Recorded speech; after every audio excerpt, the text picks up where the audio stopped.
O caso Emma Eckstein é um caso muito interessante. Quem publicou esses documentos foi um psicanalista americano, Jeffrey Moussaieff Mason. Muito competente, domina o alemão, ele traduziu do alemão para o inglês as correspondências entre Freud e Fliess, né? E ele era diretor dos arquivos Freud, se eu não me engano, e lá ele conseguiu ter acesso a essa documentação e publicou essa documentação sem a aprovação do grupo que constituía os arquivos Freud. Isso fez com que ele caísse em desgraça nas sociedades psicanalíticas. Um psicanalista profundo, culto e extremamente sensível, e percebeu a importância desses documentos para se compreender a história da psicanálise. A primeira paciente de Freud se chamou Emma Eckstein. Ela era tipicamente uma histérica, segundo Freud, que se masturbava compulsivamente. Freud era amigo de Fliess e discutiu o caso com Wilhelm Fliess, um otorrinolaringologista de Berlim, um grande amigo dele, um amigo íntimo, um amigo muito próximo de Freud. Freud o queria muito bem. Posteriormente se imagina que ele tenha transferido a libido reprimida em relação a Fliess, porque a relação caiu em desgraça, para Jung. O fato é que, discutindo o caso com Fliess, Fliess sugere que a compulsão de Eckstein para se masturbar estava associada a um excesso de cartilagem no nariz. Por mais curioso e engraçado que isso possa ser, Fliess acabou publicando um livro chamado Da Conexão Causal entre o Nariz e os Órgãos Genitais. E sugeriu a Freud que a única forma dele corrigir o sintoma desagradável de Eckstein, que naquela ocasião a masturbação era vista como uma coisa muito ruim. A psicanálise tinha cheiro de igreja também, de qualquer forma. O preconceito era outro, mas era um preconceito de qualquer forma. Na igreja era pecado, na psicanálise era um identificador de patologia, de padrões de fixação, de desenvolvimento sexual não ocorrido, né?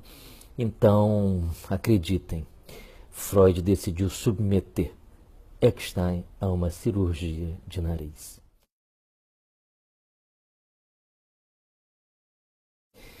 Foi o próprio Fliess que, entusiasmado com a sua teoria, decidiu ir até Viena fazer a cirurgia. Freud, então, convenceu a paciente de que ela deveria fazer essa intervenção cirúrgica, né? Eckstein era completamente transferida nele, mesmo depois da cirurgia, manteve a força da transferência na relação com ele. Ocorre que Fliess abriu o nariz de Eckstein e raspou o que ele achou que deveria ter como conector dos impulsos sexuais de Eckstein, que devia ser uma mulher poderosa, mulher cheia de energia, cheia de desejo, cheia de tesão, numa era vitoriana, com dois caras fantásticos, mas que não podiam, de forma alguma, estar completamente fora do tempo deles. Naturalmente, eles estavam fora do tempo, continuam fora do tempo, né? Mas em algumas outras questões eles estão dentro do tempo dele e exibem isso através dessa decisão de operar em Emma Eckstein.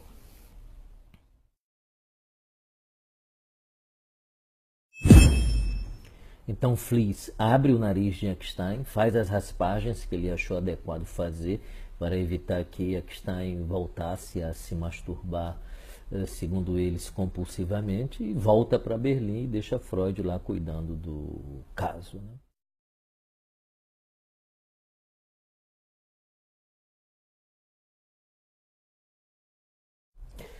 Ocorre que Eckstein não consegue curar.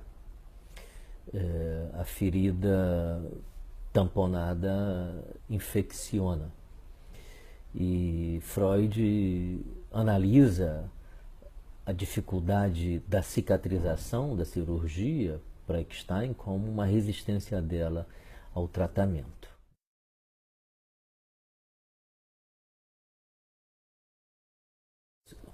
Esse certamente é um dos aspectos mais cruéis que a interpretação pode ter. É quando o indivíduo se cega para certas situações que são objetivas e tendem a interpretar ou tende a interpretar aquilo que é objetivo dentro de uma subjetividade desnecessária, porque há um perigo real, como foi o caso de Eckstein. Acontece que em algum momento Freud percebeu que as interpretações dele estavam completamente equivocadas e que ele estava fazendo uma grande bobagem.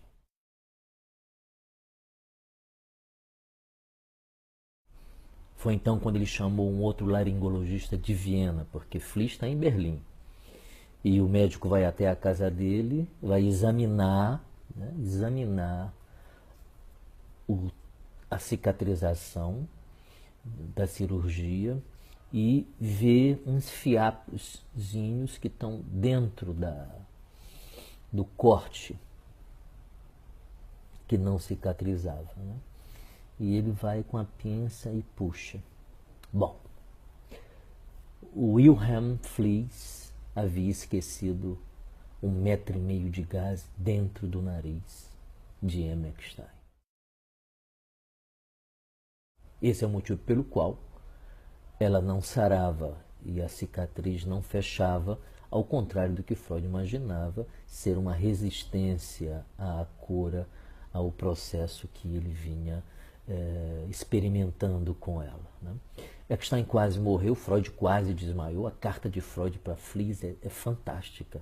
Eu vou ler essa carta, porque é uma carta humana, você consegue ver o quanto ele estava arrependido de ter aceito a sugestão de Fliess para que fizesse a cirurgia na paciente dele, né?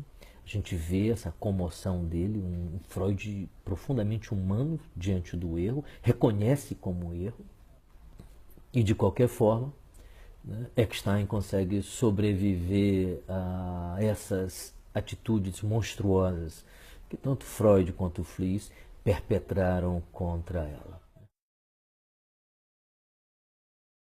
Esses são os documentos que o Mason quis trazer à superfície e que, infelizmente, como é de praxe, aqueles meninos, aqueles garotos, né, que são os psicanalistas filhotes de Freud, né, querem impedir que o grande público tenha conhecimento, porque maculam a idealização do papai Freud que eles tanto fazem, né? Papai Freud tem que ser perfeito, porque a gente sabe que toda criança vê no pai uma figura heróica de perfeição, né? Mas é inaceitável vindo de um grupo de psicanalistas que parecem meninos melequentos, né, que querem porque querem que o papai seja perfeito. Não, o papai não é perfeito, o papai é maravilhoso, o papai é incrível, o papai é genial, o papai é fantástico, mas o papai não é perfeito e nem precisa ser perfeito para ser tudo isso que eu acabei de listar.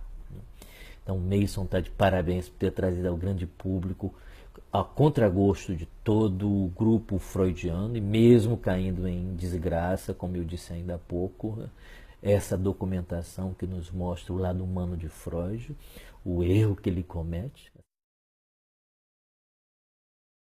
Eu vou ler a carta de Freud para Fliess e publicar aqui no Facebook e no meu canal no YouTube.